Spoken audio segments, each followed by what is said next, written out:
So, good day, everyone. Our topic is all about the quality and values, the keys to developing customer relationship.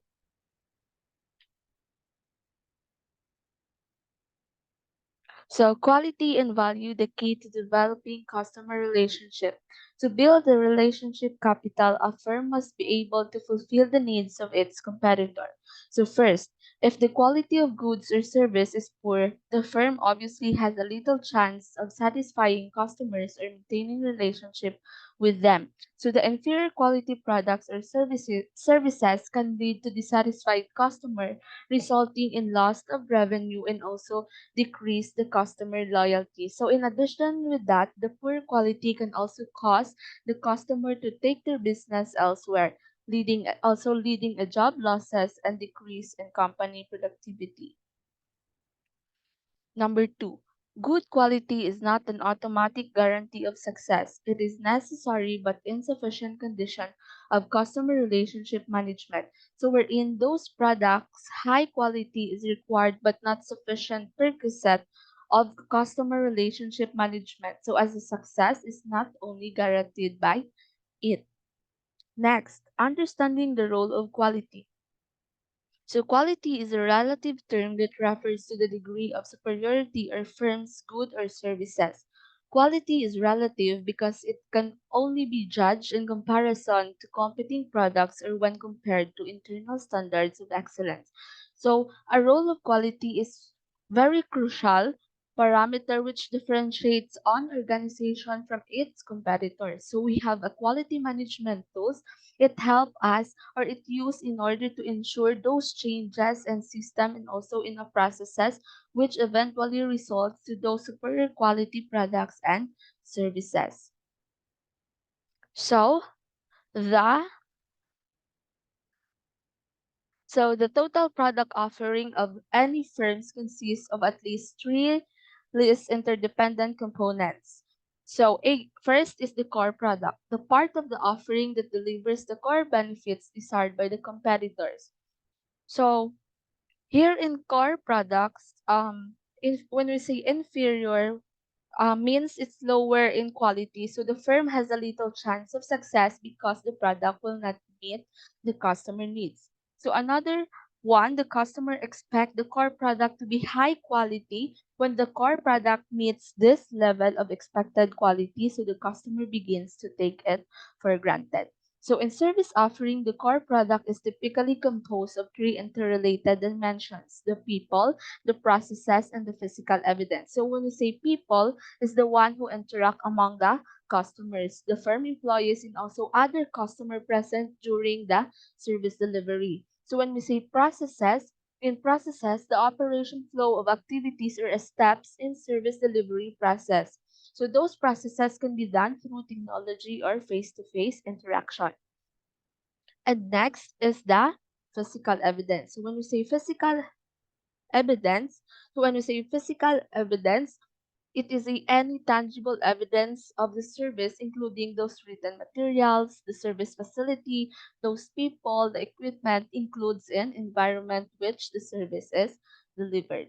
Next is the supplemental products. So when we say supplemental products, goods or services that add value to the products, thereby differentiating the core products from competing products offerings. So wherein here in supplemental products, the products and services that enhance the main products value and set them apart from the offers of a rival products. That's why most companies do not market products with the core products in mind. Instead, they focus on supplemental products attributes. Next is the symbolic and experiential attributes. So attributes associated with images, prestige, and brand.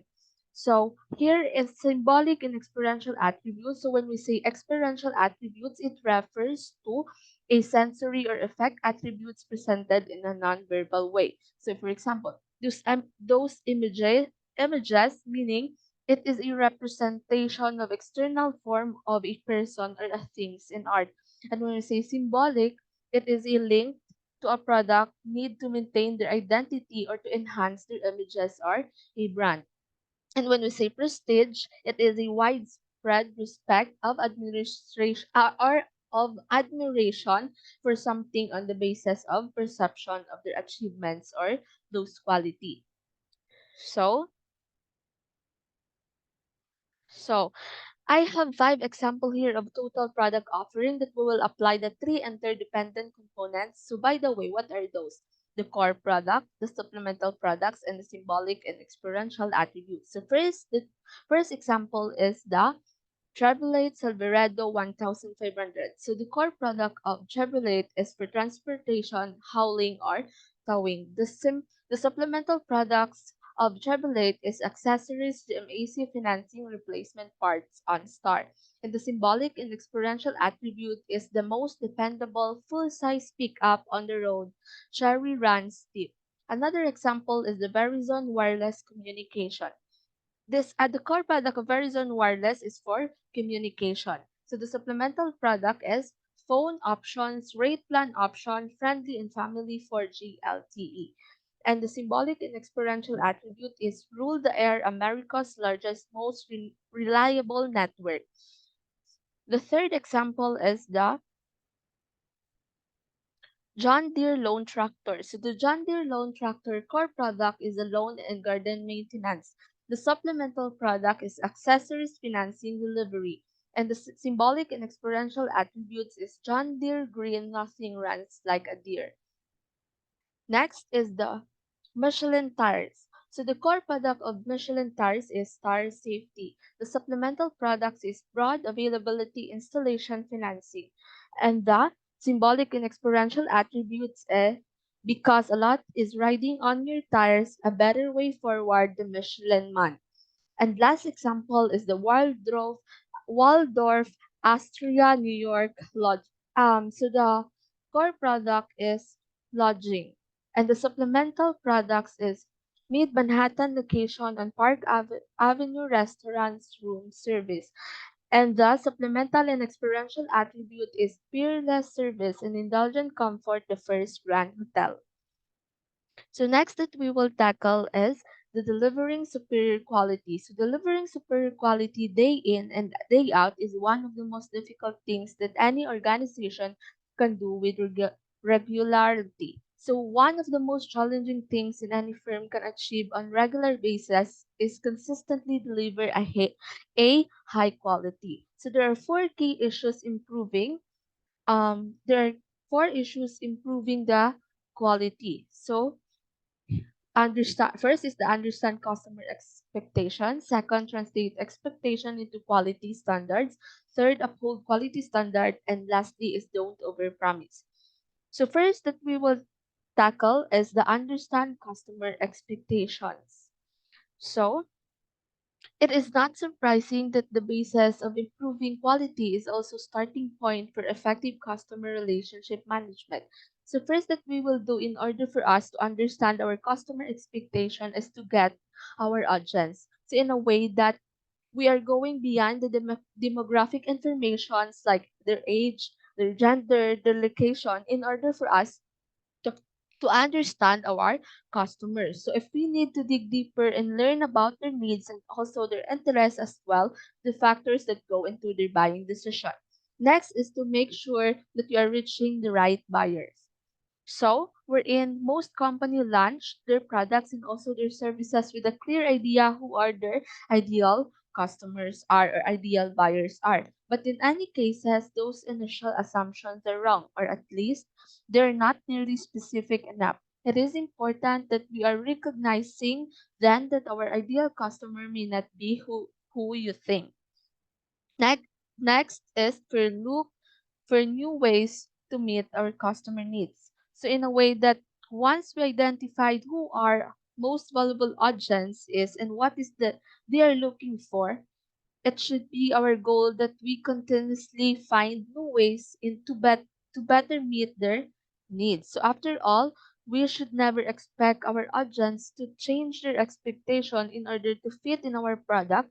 Instead, we need to be willing our product to fit their expectation. Next is to set clear standards for your team. So as that as that our team interacts with our customers most often, Our support team has a major impact whether or not our company meets the customer expectation.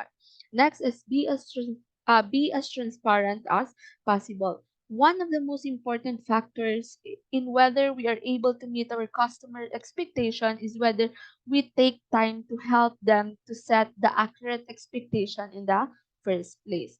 And lastly is to collect the feedback regularly, wherein as we work or as you work in a customer expectation, the best way to gauge whether your efforts are successful is to collect those feedback in a regular basis.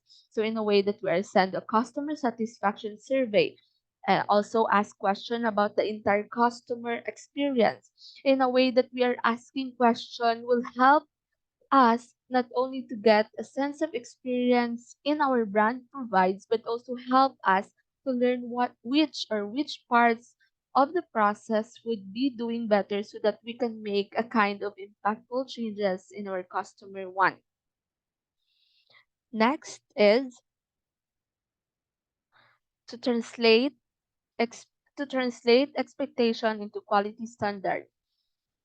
So, firms that can successfully convert customer information into quality standards ensure that they hear the voice of the customer.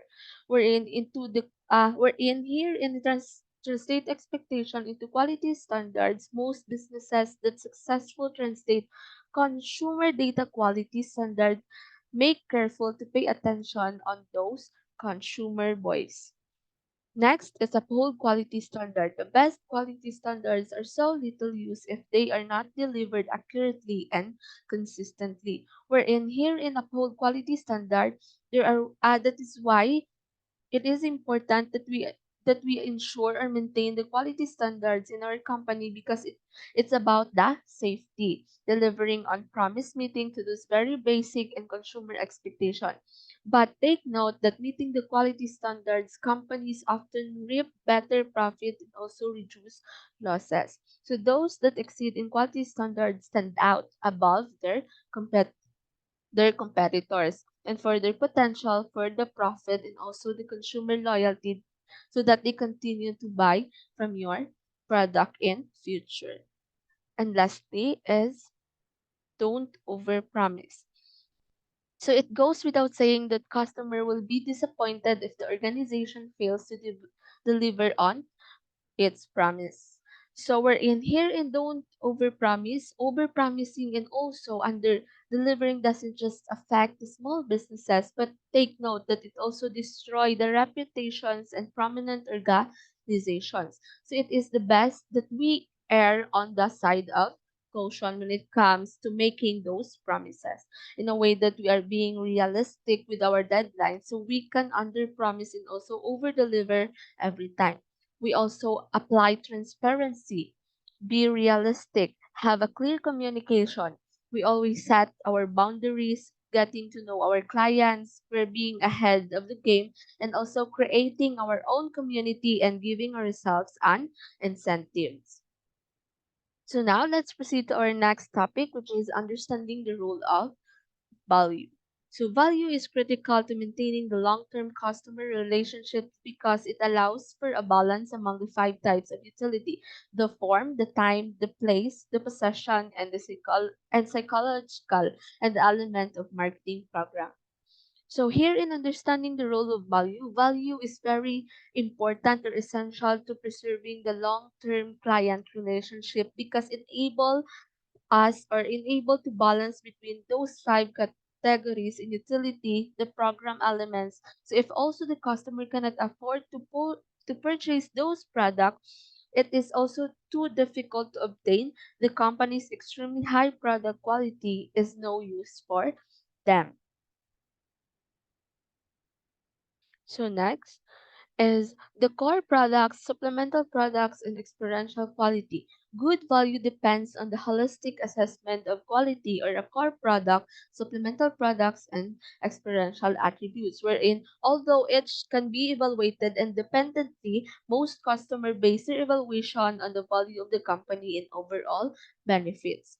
Next, firm can be create unique combination of core supplemental and experiential benefits that help drive value perception.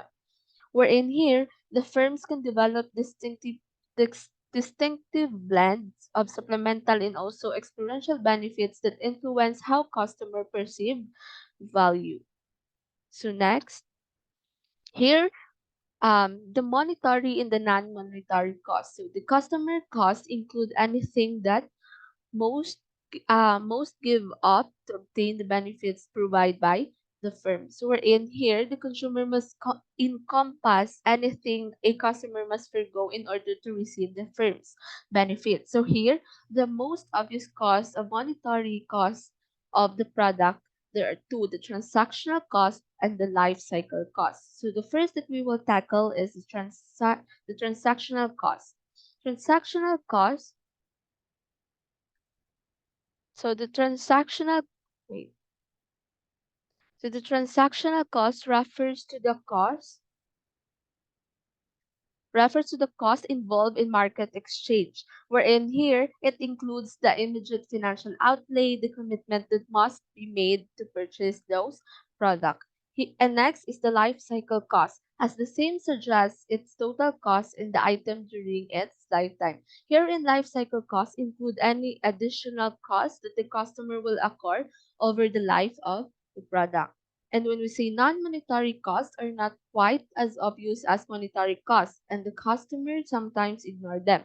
So here in non-monetary, it includes here the time, the effort, the risk, and also the opportunity cost.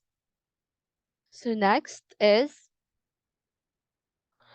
competing value. So by altering each element of marketing program, the firm can be enhanced the value by increasing the core, the supplemental, and the experiential quality, or reducing the monetary and the non-monetary costs. So when we say marketing program, it includes here the product strategy, the pricing strategy, the distribution strategy, and the IMC strategy. So first that we will tackle is the product strategy. So the product strategy is the outline of a company's strategic vision for its product offering by stating where the products are going and how they will get there and why they will succeed. So here in product strategy, it explains the company strategic vision for its product offering by outlining the direction, the route, the justification for the success of those items. Pricing strategy are the methods and procedures companies employ to determine the rates they charge for their goods and services. So here in pricing strategy, it is a formula or a procedure used in order to determine the most competitive price for a good or services. And when we say distribution strategy is a method used to bring products, goods, and services to the customer or end user. So when we say distribution strategy, it is a process of delivering those commodities, those services, and products to the consumer or to the other end user. So we often gain to repeat the customer by ensuring an easy and also effective way to get your goods and also your services to the people depending on the item and its distribution needs. So next is the IMC strategy. So when we say IMC strategy is a planning process designed to assure that all brands and contacts received by a customer or prospect for a product, service, or organization are relevant to that person or consist over time. So when we say IMC strategy, it stands for integrated marketing communication. So the IMC brings you your market department's various functions under a single link strategy. So the company can increase the value by boosting the score, supplemental and experiential quality, and also it lowering the monetary and the non-monetary cost by changing its component to marketing program. And next is in consumer market, retailers compete by altering one or more parts of value equation. So wherein those retailers compete in consumer market by exchanging one or more components of value equation. Next is in business markets, value often defined in terms of product specification, thus availability and conformity to a delivery schedule rather than in terms of price or convenience. So instead than being measured by factors like those price and convenience, value is commercial market is frequently defined in terms of those product specification and availability, conformity to deliver it on schedule. Next is each marketing program element is vital to delivering value. So wherein each component of marketing program is essential to providing those values. And conclusion. Building and working relationship with customer is a key to a long-term success of a business, and having a strong communication based on trust, communication, and offering a good product quality and value helps the customer to feel more secure and also connected with a brand, and it can also lead to growing the customer retention and your repeat purchase rate.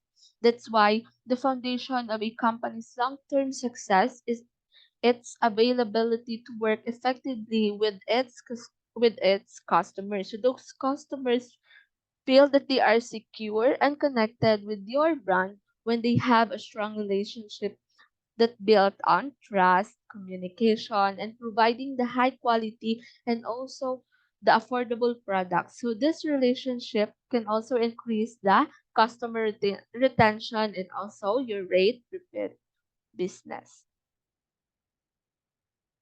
So that's all. Thank you.